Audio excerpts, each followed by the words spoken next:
Hello, everybody, and thank you for tuning in to the Liberty Report. With me today is Daniel McAdams, our co-host. Daniel, good to see you. How are you this morning, Dr. Paul? Doing very well. Good. We have a special program today and a special guest that we'll get into in just a minute. But we will be talking about immunities and viruses and things like that. But what we're really talking about is freedom. Yeah. See, I like to think that it's freedom of choice that we can win our fight if we have freedom of choice. But it's looking like, especially thinking about what happened to us yesterday, that freedom of choice is always being challenged by the powerful special interest.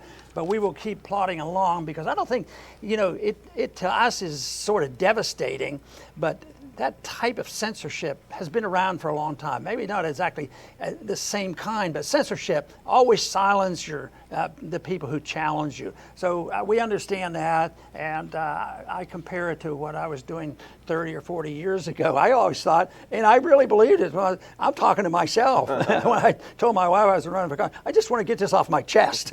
So that was my therapy, and I didn't know that this crazy stuff would happen and 2 or 3 more people would listen to it.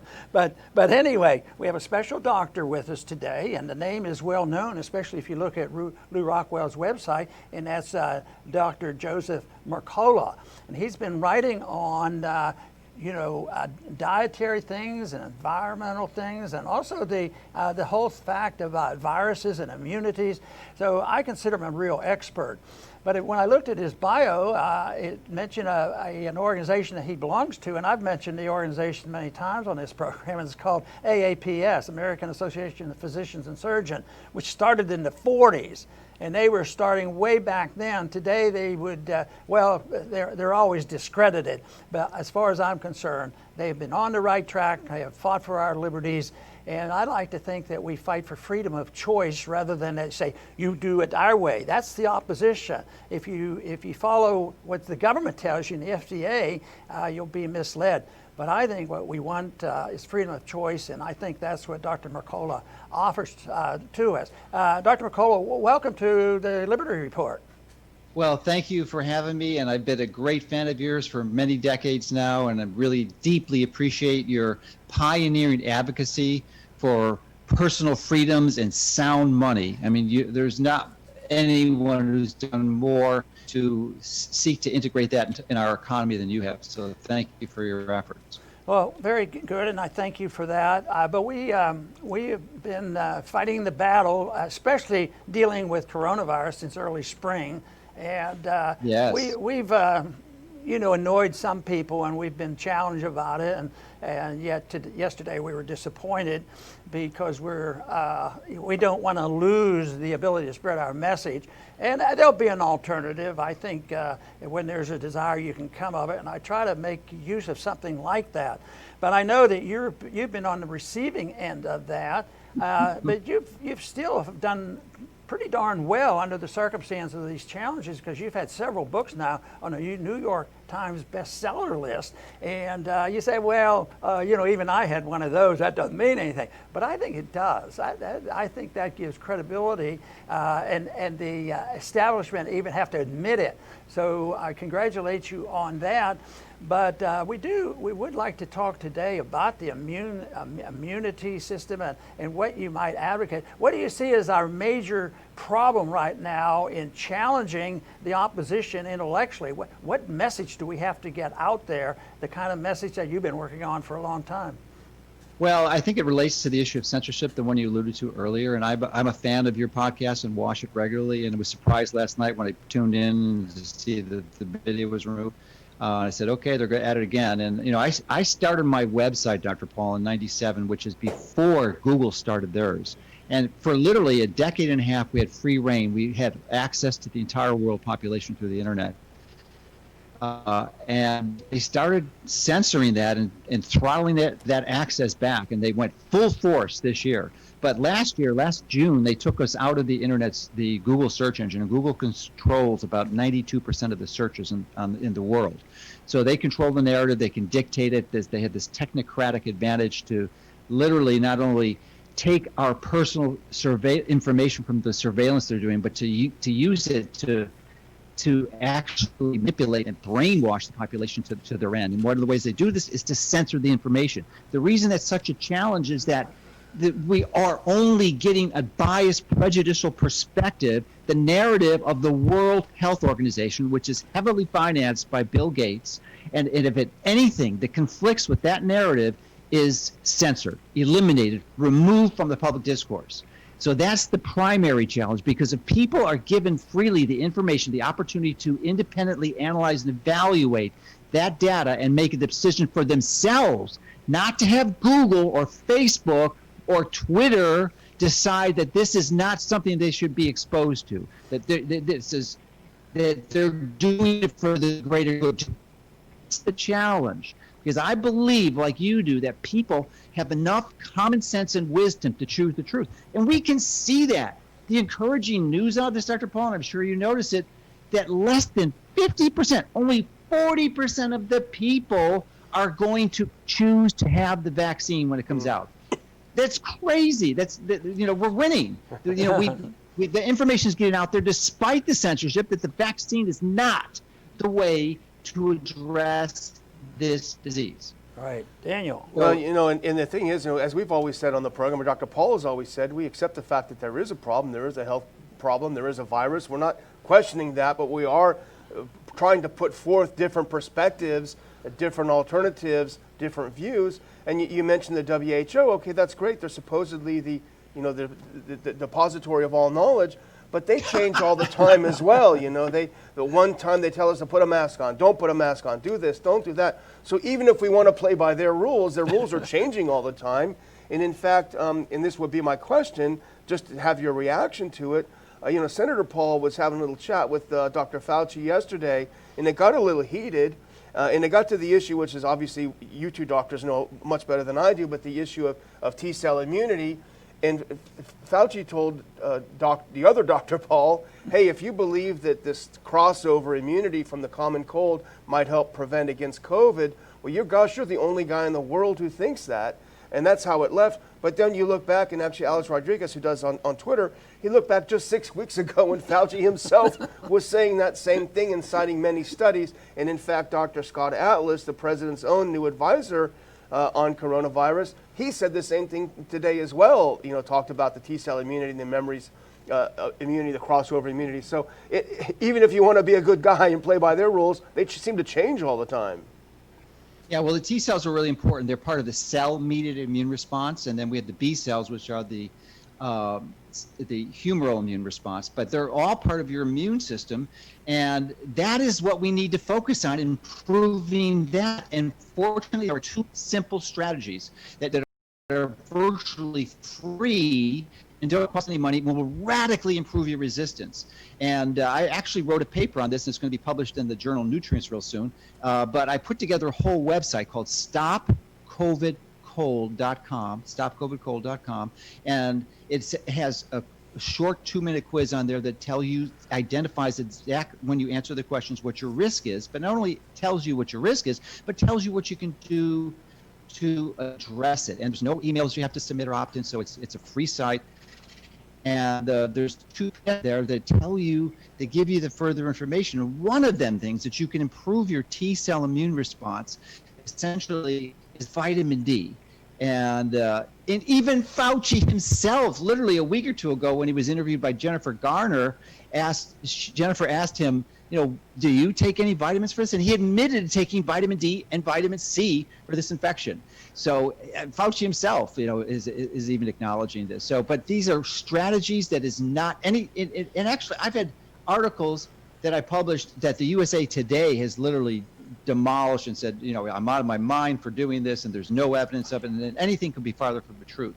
I wrote a paper that has 300 references to the peer-reviewed literature that identify this, and epidemiological correlation. I've got to give you one that's just incredible.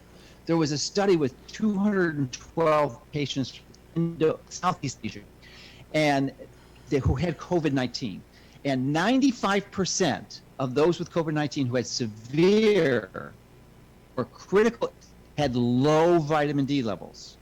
And 95% who had mild illness had normal vitamin D levels. So you don't have to be a rocket scientist to figure out that this likely has something to do with it. And it's massive. If you can normalize your vitamin D levels before the infection, that's the key. And I'll say prevention is worth a pound of cure. You can radically reduce your risk for this infection. And it does it through a variety of ways. One is it improves your adaptive immune response, but it also improves your innate immune response. Your body has these physiological barriers to resistance, and vitamin D improves that whole system in your body's ability to fight the infection. So it's an enormous thing. It's inexpensive. Right now it's going to be hard to get for free because winter's approaching, but it's one of the least expensive supplements. I live in Florida, so I haven't taken vitamin D for 10 years and have very healthy levels. But you can, if you're not able to access to the sun, you can take a simple, inexpensive supplement that is probably one of the cheapest ones on the market. So it's a great strategy, especially for those with dark skin color and those who are elderly. We know these are 2 risk factors. And the other big risk factor they go on this stopcovidcold.com is malaclicability. That is the common denominator in all these comorbidities, which are diabetes, overweight, heart disease. And when you have that, the common denominator is insulin resistance. So if you can address that with simple ways that I discussed in some of those PDFs that are there that you can download for free, then you can resist this without anything. There's no supplements to take. I mean, the vitamin D and just doing these simple strategies to decrease your insulin resistance can radically insulate you far better than any vaccine could. I want to mention again, I think I did in the introduction, I wanted to get your impression of this idea of what we learn in medical schools. I went to medical school a couple years before you did, but I think you and I agree that they didn't teach us much about vitamins, and they didn't teach us much about dieting and these sorts of things. And yet there's a lot of information out there, which means it was spread. There's so many medical things that I think have been introduced, even in OBGYN. They were introduced not by the medical profession, so that's why I keep my eyes and ears open. But what have you noticed in the time that you've been involved in this issue among medical professionals? Do you feel a little bit of optimism that we're winning over the physicians? Because ultimately we have to do that rather than having them discredit what we're talking about. Have you noticed some changes in attitudes? In the Congress, I've noticed it dramatically. From 76, introducing some notions on economic policies and others, and tremendous increase in interest, maybe not endorsement, but interest and understanding. What have you noticed over the years? Yeah, obviously the change in the curriculum far preceded our entrance into medical school. It actually started in 1910 with the Carnegie Report, which was developed by Andrew Carnegie and Rockefeller, which was designed to essentially obliterate any natural therapy in the medical school curriculum. And they took over control of many of the medical school boards back then, largely because Rockefeller was the richest guy in the world, and he was in oil, and oil is what drugs are from. So they switched the narrative to health or any disease is literally a deficiency of drugs. So for 100 years, we've had that exposure, and there's very limited introduction of that material into the curriculum now. But I do agree with you. I think there's a progressive increase, especially since we had access to those literally 2 decades where we had a free internet, where people were able to get information freely and uncensored, which doesn't exist today, of course, but they had it. So that sparked an interest and catalyzed it. And I think a lot of the newer students going in there, even though they're not being taught it, it's obviously pretty easy still if you know where to go to get this information. So I think we're seeing a slow increase, and I think inevitable. It's absolutely inevitable because this system is 100%. It's mathematically inevitable, designed to fail. Drugs very rarely, if ever, treat the cause of the disease. Yes, they may relieve the symptoms, but they don't treat the cause. And unless they're treating the cause, the system's going to collapse. And we're spending trillions of dollars, $3 trillion or more for healthcare, and we have one of the lowest levels of health quality in the entire world. So it just doesn't add up. We can't afford this. And with the economy collapsing, we're eventually going to have to find a system that works. All right. It really is remarkable, Dr. Mercola, how many pharmaceutical drugs, especially elderly people, take. I mean, it is a cocktail of so many. and especially older folks who are on Medicare, the pills are almost free basically, and the doctors just put them on. I wonder if that has anything to do with why so many elderly folks, aside from the other problems, have died because of COVID. Well, it's certainly a contributing factor. I don't think it's the primary one. Largely, it's related, I believe, primarily to their diet. And there's some simple things you can do. One of the most profoundly simple things that is so easy to do that people don't understand are these industrially processed vegetable oils, or actually seed oils like canola and safflower and soy, that are incidentally all genetically modified also. But they're full of this fatty acid called linoleic acid, which is omega-6 fat. And if you get too much of those, it causes this insulin resistance, and it just sets you up for disaster. It's far worse than sugar, because these fatty acids get integrated in your cell membranes, and they last for months or maybe even years, and they just disturb your whole physiology. So I think that's probably one of the key factors why the elderly are getting sick. And then they develop, even if you were healthy and had a great diet and exercise and sleep, there's this process called immunosenescence, where your immune system becomes senescent, or it gets tired and old and stops working well in the way it was designed to. So the older you get, the worse it is, and that increases for the infection. And many of them just don't go outside; they're not getting vitamin D. So there's a lot of variables that contribute to why they're at an increased risk. You know, Dr. Mercola, we're talking about vitamin D and immunity, and very important, and this is really the key to our discussion. But over the years, I have been impressed with the psychological benefits of sunlight. And you hear a lot of sunlight, because I know personally how I react to it.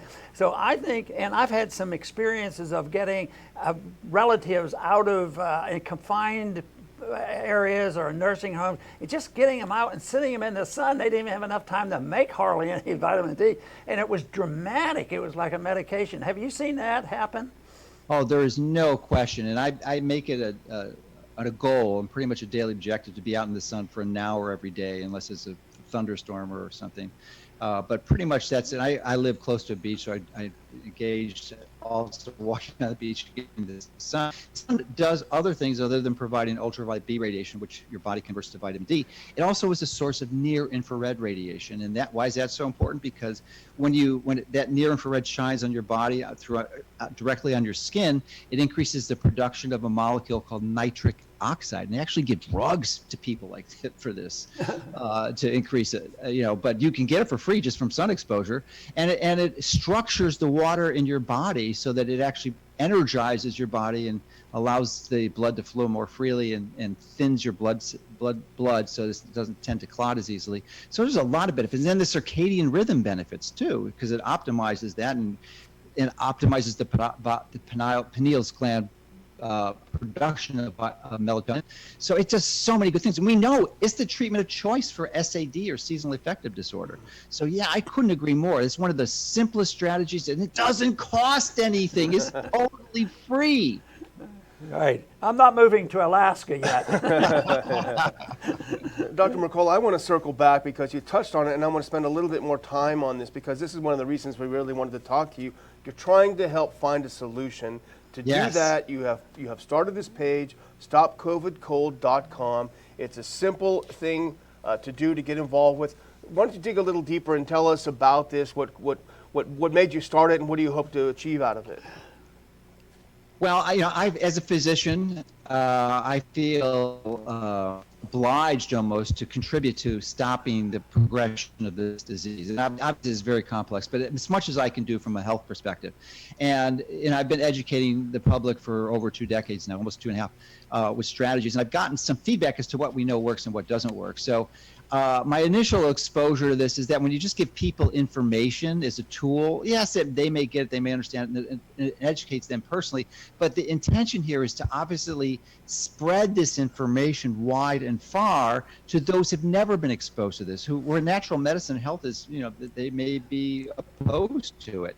But so I sought to put together the site as a resource, a tool that can be used, not just for yourself, but for your friends, your family, or even your local community, like to target churches that might have a high concentration of Black or darkly pigmented skin people who are at higher risk. And we know just by addressing this vitamin D will do it. And as I mentioned earlier, sort of the viral component of this is to identify what your risk is, and literally in 2 minutes, by answering like 5 or 6, maybe 7 questions, simple questions, you can find out what your risk is: very low, very high, medium, and then when you get the results, it will tell you what you can do to change that risk and identify it, personalize, and customize your answers, and then it allows you to have these PDFs too. And the PDFs aren't just hard to read text. I mean, there's a lot of simple graphics, so it's easy to understand these concepts.